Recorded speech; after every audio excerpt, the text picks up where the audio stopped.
Bismillahirrahmanirrahim. Assalamu alaikum. Today I will present the same topic as previous, tenses with linking and causative verbs. Lecture 3. Actually, আমার কিছু student আছে যারা প্রশ্ন করেছে যে স্যার টেন্সের সাথে লিঙ্কিং এন্ড পজিটিভ ভার্বস কেমনে আসলো। আর সত্যিকার অর্থে টেন্স বলছিলাম কি যে লিঙ্কিং এবং পজিটিভ ভার্বসরা টেন্স আসলে কল্পনা করা যায় না। হ্যাঁ, ওই যে পজিটিভ ভার্বস এবং লিঙ্কিং ভার্বস গুলো আছে সেগুলোর ইউজ এখানে আছে।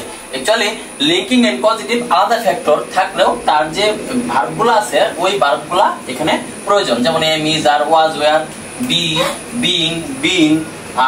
পজিটিভ ভার্বের আছে হ্যাভ, হ্যাজ, হ্যাড, এগুলা এই জায়গায় কাজে লাগে।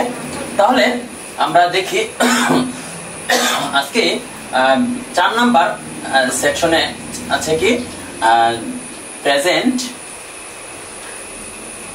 Perfect continuous tense. এখানে আমি খেয়াল করো একটা অন্যভাবে আমি একটু বোঝানোর চেষ্টা করতেছি। প্রেজেন্ট মানে কি, জিনিসটা কি, বর্তমান। হ্যাঁ, পারফেক্ট, তাহলে প্রেজেন্ট বিষয়টা হচ্ছে বর্তমান।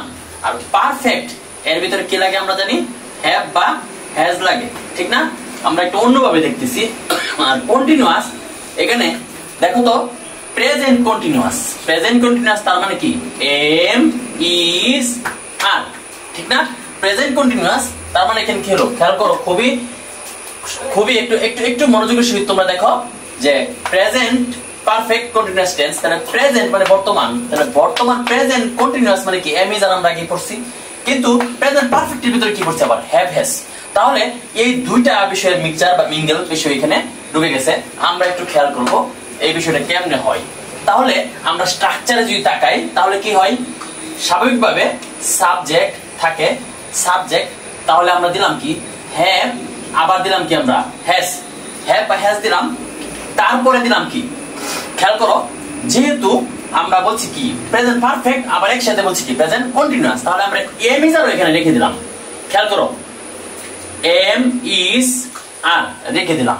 তাহলে আমরা জানি এম, ইজ, আর এর পরে বা কন্টিনিউয়াস বিষয় থাকলে ভার্বের সাথে আইএনজি হয়, এটা আমরা সব সময় জানি বিষয়টা। তারপরে অন্য কিছু হইতে পারে, যে অবজেক্ট হইতে পারে, যেমন অবজেক্ট বা এক্সটেনশন হইতে পারে, ওইগুলো অন্য বিষয়। আপাতত খেয়াল করো বিষয়টা কি দাঁড়াচ্ছে এখানে, সাবজেক্ট প্লাস হ্যাভ, হ্যাজ। এখন হ্যাভ, হ্যাজ যে পজিটিভ ভার্ব, হ্যাঁ পজিটিভ ভার্বের বিষয় কিন্তু এইভাবে বলছিলাম আমি একবার, যে পজিটিভ ভার্বের যে হ্যাভ বা হ্যাজ বা হ্যাড যেগুলো আছে, এই পজিটিভ হ্যাভের পরে স্বাভাবিকভাবে যদি ব্যক্তি থাকে, তার মানে কি পারসন থাকে, তাহলে এখানে হবে কি ভার্বের ওয়ান, আর হ্যাভ বা হ্যাজ বা হ্যাড বা পজিটিভ যে কোনো মানে অবজেক্ট থাকে বা থিংস থাকে, বস্তু থাকে, তাহলে এটাকে কি ধরলাম আমি ব্যক্তি, আর এটাকে ধরলাম আমি কি বস্তু। তাহলে এখানে কিন্তু ভার্বের 3। কিন্তু টেন্সের ক্ষেত্রে খেয়াল করো, টেন্সের ক্ষেত্রে এই বিষয়টা আসে না, শুধু এইটাকে আমরা গ্রহণ করি। যেমন আমরা স্বভাবতই আমরা যখন টেন্স পড়েছি ছোটকাল থেকে আমরা বলি কি have, has, had, get, got, তার পরবর্তীতে স্বভাবতই আমরা ভার্বের 3 নাম্বার বা ভার্বের পাস্ট পার্টিসিপল বসাই। তো ওই ক্ষেত্রে আমরা টেন্সে শুধুমাত্র পজিটিভ ভার্বের 2 নাম্বার অংশটা টেন্সে ঢুকছে, এই বিষয়টা টেন্সে ঢুকছে, এই বিষয়টা 2 নাম্বার বিষয়টা টেন্সের ভিতরে ঢুকে গেছে, যে হ্যাভ, হ্যাজ এর পরে ভার্বের 3 নাম্বার। তা আমি এখানে বোঝানোর স্বার্থে এখানে পজিটিভ ভার্বের বিষয়টা টানলাম, তার কারণ পজিটিভ ভার্ব তো অনেকেই আমি তো আগেই বুঝিয়ে দিয়েছি যে পজিটিভ ভার্বে ভার্বের 1 এবং ভার্বের 3 বসে, ব্যক্তির ক্ষেত্রে ভার্বের 1, বস্তুর ক্ষেত্রে ভার্বের 3। তাহলে এখানে আমরা এটাকে আমরা মনে রাখার জন্য পজিটিভ ভার্বই লিখলাম। তাই পজিটিভ ভার্বের উপরে 3 দরকার, ভার্বের কত দরকার, অবশ্যই ভার্বের 3। তাহলে এম, ইজ, আর তার 3 নাম্বার ফরম্যাট কি, অবশ্যই কি এম, ইজ, আর পরে কি আছে ওয়াজ, ওয়্যার, 3 নাম্বার ফরম্যাট হচ্ছে বিন। তাহলে হ্যাভ, হ্যাজ এর পর অবশ্যই হচ্ছে কি বিন।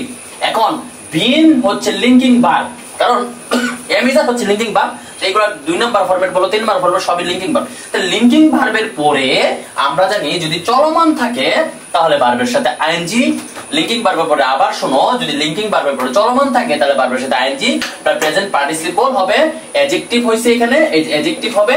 আর যদি চলমান না থাকে অতীত বোঝানো হয় তাহলে ভার্বের 3 নাম্বার বা ভার্বের পাস্ট পার্টিসিপল ফরম্যাট হয়, যেটাকে আমরা প্যাসিভ ফরম্যাট বলে থাকি। তাহলে আমরা স্ট্রাকচারটা আবার সাজাই, সাবজেক্ট তাহলে হ্যাভ বা হ্যাজ, তারপরে হচ্ছে কি বিন, এই বিনটা আসলো কই থেকে, ওই যে কন্টিনিউয়াস এর এমিজার থেকে, এটা হয়ে গেছে বিন। তারপরে লিঙ্কিং ভার্ব যেহেতু এখানে দিলাম, তারপরে অবজেক্ট, তারপরে ডট ডট ডট ডট যেটুকু লাগে, বা টাইম দিতে পারি আমরা, যেহেতু প্রেজেন্ট পারফেক্ট কন্টিনিউয়াস টেন্স এখানে তাহলে হবে কি টাইমের ব্যবহারটা হবে, অবজেক্টের পরে আমরা কি দিতে পারি time plus dot dot dot আর দিতে পারি আমরা। তাহলে এখানে খেয়াল করো, এখানে কি পজিটিভ ভার্বের পরে ভার্বের 3 দিলাম, ভার্বের 3 যদি লিঙ্কিং ভার্ব তাহলে অ্যাডজেক্টিভ দিলাম।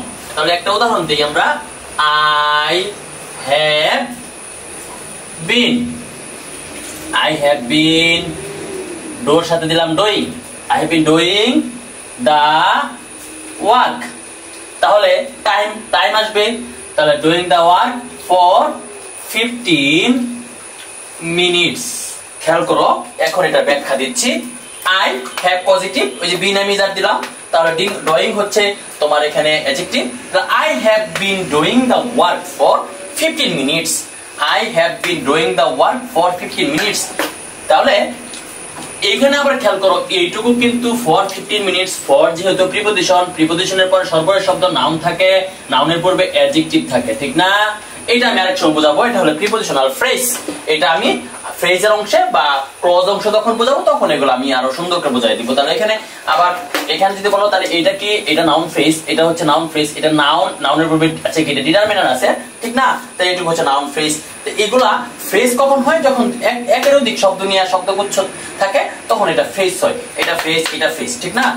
আই হ্যাভ বিন ডুইং, এখানেও খেয়াল করো এইটুকু হচ্ছে কি, এইটুকু ভার্বাল ফ্রেজ, এটুকু ভার্বাল ফ্রেজ, এটুকু, কারণ এই হ্যাভ এর কারণে এটা প্রভাবিত হয়েছে বিন, এবং বিনের কারণে এটা প্রভাবিত হয়েছে, তাহলে এটা হচ্ছে ভার্বাল ফ্রেজ। আর এটা হচ্ছে সাবজেক্টের 2 নাম্বার ফরম্যাট, ঠিক না? সাবজেক্টের 2 নাম্বার ফরম্যাট। যেমন খেয়াল করো, সরি এখানে একটু 2 নাম্বার না, সাবজেক্টের 1 নাম্বার ফরম্যাট কি, এটা হচ্ছে প্রোনাউন। আই হচ্ছে কোনো একটা মানুষের, যেমন আমি সাদিক, কিন্তু আমার পরিবর্তে আমি মাঝে মাঝে আই লিখতেছি আমি, তাহলে আইটা হচ্ছে সাবজেক্ট 1 নাম্বার ফরম্যাট, 2 নাম্বার হচ্ছে আই, পরে হচ্ছে মি, তারপর হচ্ছে মাই, তারপর হচ্ছে মাইন। সেটা নিয়েও আমি ক্লাস পরে করব পরবর্তীতে। তাহলে dear students and viewers, present perfect continuous tense সম্বন্ধে আমার মনে হয় তোমরা যথেষ্টই বুঝেছো। তার পরবর্তীতে আমি আরো লং ক্লাস যখন নিব তখন এই টেন্স 4টা প্রেজেন্ট অংশের 4টা আমি সুন্দর করে অবশ্যই বুঝিয়ে দিব। তাহলে ধন্যবাদ ছাত্রছাত্রীরা আজকের ক্লাসে তোমরা সংযুক্ত থাকার জন্য।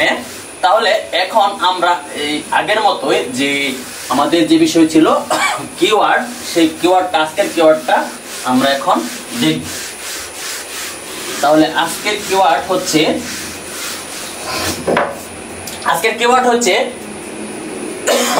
খেয়াল করো কি ওয়ার্ড